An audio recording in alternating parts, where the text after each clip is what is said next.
Quem nunca se sentiu culpado por algo que fez ou deixou de fazer? Pode ser por pequenas coisas, coisas simples, como devorar um pote de sorvete em plena dieta ou deixar de estudar para curtir com amigos. Aplicar pequenas mentiras para se sair de algo ou de uma situação complicada, ou de uma forma mais profunda, como o sentimento de culpa em um processo de luto por ter feito algo extremamente errado, ou por não ter feito nada diante de uma situação. Todos nós, em algum momento, já sentimos essa sensação de culpa. E nós sabemos que ela é angustiante e chega a níveis extremos, dependendo daquilo pelo qual nós nos sentimos culpados. Este é um processo natural de todo ser humano.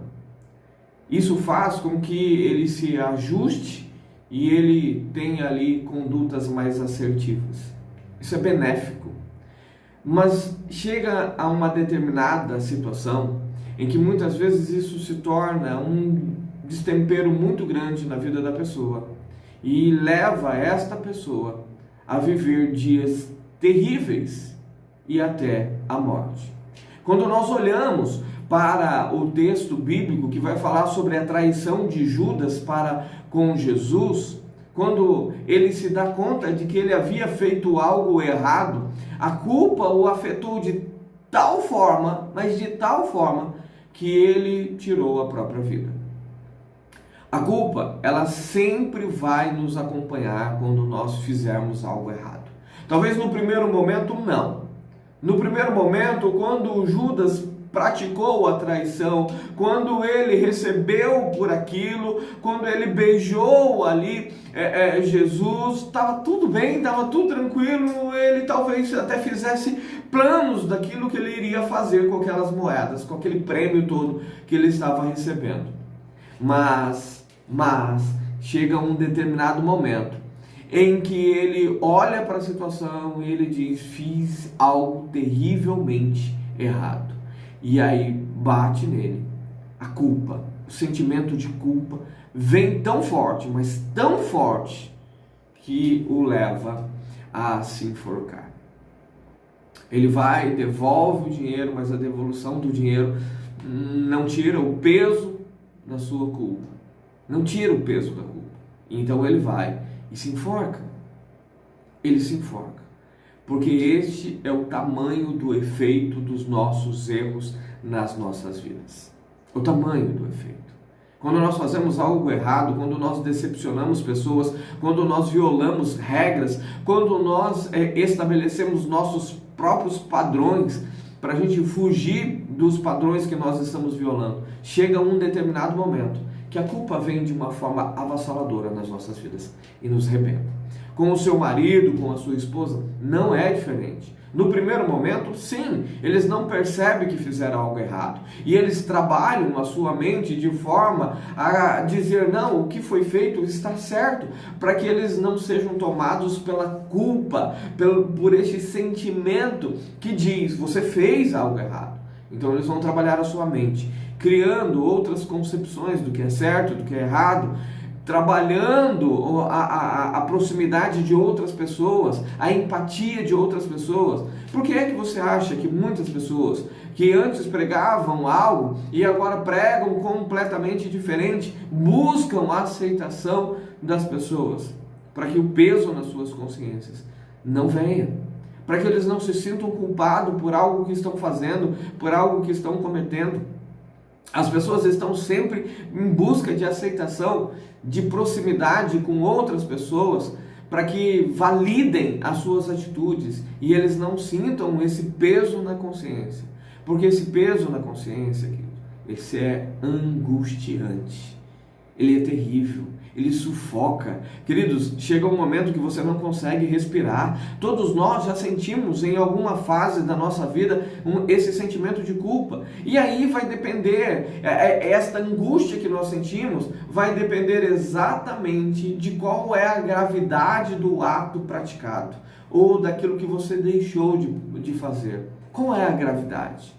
Se for algo simples, o peso da culpa virá, mas será algo mais simples de se resolver. Agora, quando é algo extremamente grave, o peso da culpa sobrevém sobre as nossas vidas de uma forma a nos sufocar. Falta o ar, pesa a nossa mente, a gente tem terríveis dores por conta disso, dores físicas. Além das dores na alma, nós temos dores físicas. Afeta todo o nosso emocional, toda a nossa sensação de segurança, a desaprovação das pessoas quanto àquilo que nós fizemos gera em nós um sentimento terrível. E com o marido, com a esposa, não é diferente, querido. Não é diferente. Neste primeiro momento, eles estão anestesiados pelo prazer da conquista, pelo prazer das batalhas que eles enfrentam e se logram vencedores, vitoriosos, né? Eles procuram ali motivos para anestesiar as suas dores. Mas, querido, chega um momento da vida deles, e isso chega para todo mundo. Ninguém é melhor do que ninguém. Somos todos feituras de Deus, criaturas de Deus, e Deus nos fez exatamente do mesmo jeito. Do mesmo jeito. Chega um momento em que o seu marido, a sua esposa, os prazeres que eles vivenciam, a satisfação, a realização, a conquista, já não terá o mesmo gosto, já não terá o mesmo sabor, já não terá o mesmo peso, já não terá a mesma força para anestesiar aquilo que eles fizeram de errado. E tudo aquilo que eles fizeram de errado vão sair às suas mentes, vai aparecer para eles. É o que nós chamamos de descortinamento, quando o véu é arrancado, quando as escamas caem dos olhos, quando as vendas são tiradas.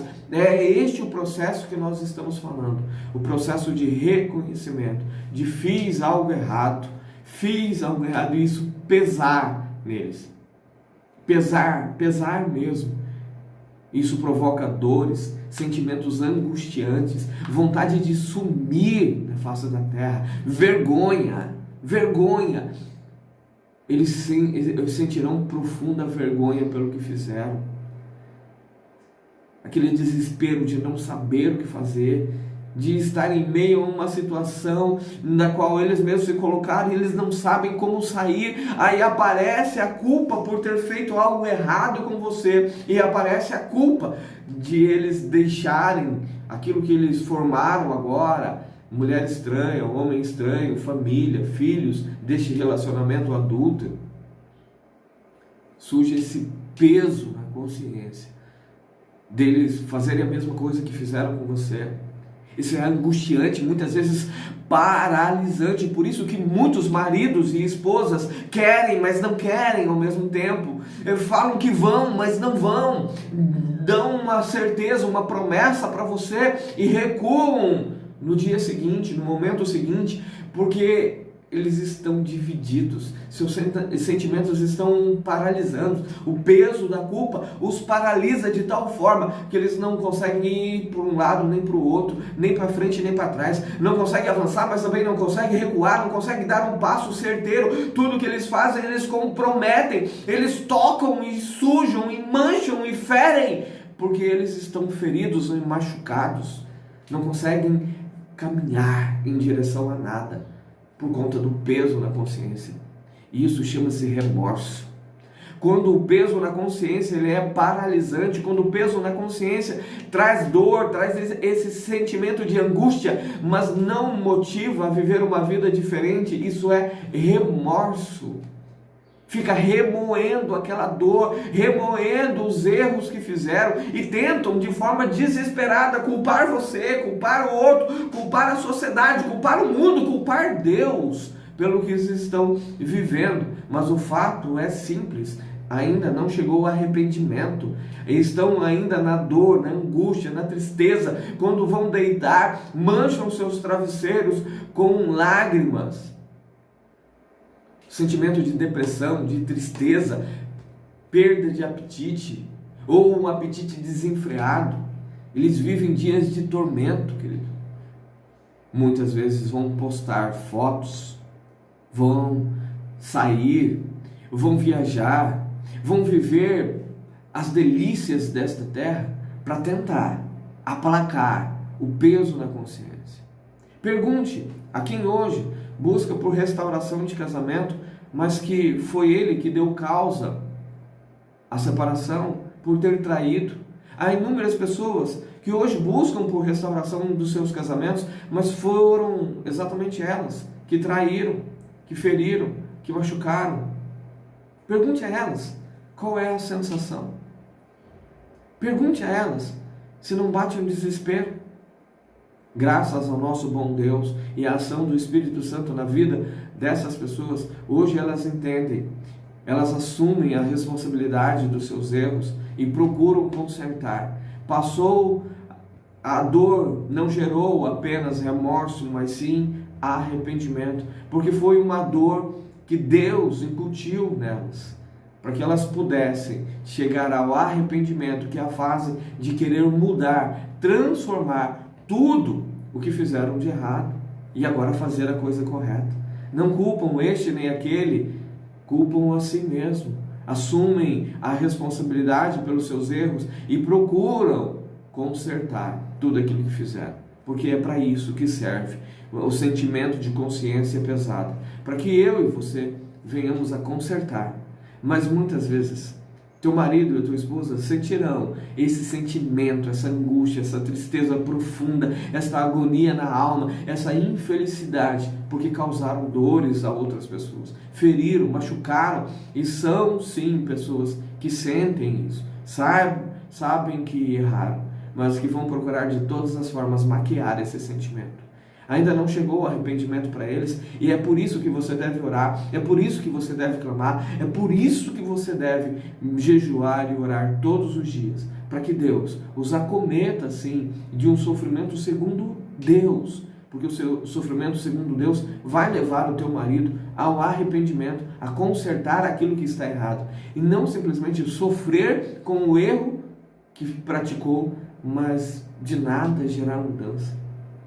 Queridos, esse sentimento, esse peso na consciência, em muitos casos, assim como Judas Iscariotes, leva ao suicídio.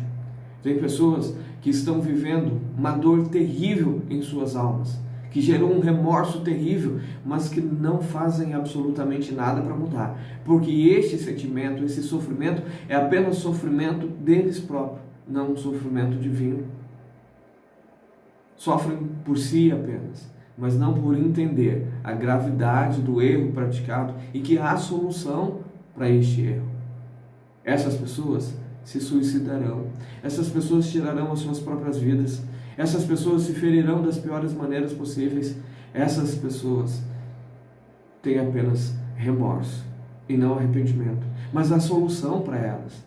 E a solução está em sentir o sofrimento de Deus, entender da parte de Deus que há uma solução para as suas vidas. E é para isso, por isso, que você deve orar todos os dias. Para que o seu marido possa, sim, sofrer o peso na consciência, mas que este peso os leve a uma profunda transformação em Cristo Jesus e ao arrependimento. Que a sua esposa, após sofrer este peso, porque todos sofrerão, indistintamente, todos sofrerão este peso na consciência. E todos eles arcarão com isso, que ela possa também se arrepender e gerar frutos deste arrependimento. Nunca cesse de orar. A dor que o seu marido e a sua esposa viverá nos próximos dias serão dores terríveis, e que essas dores sirvam para que eles se arrependam e não para que morram, não para que se destruam. Deus abençoe a tua vida, fique na paz e até o nosso próximo encontro. Tchau, tchau, gente.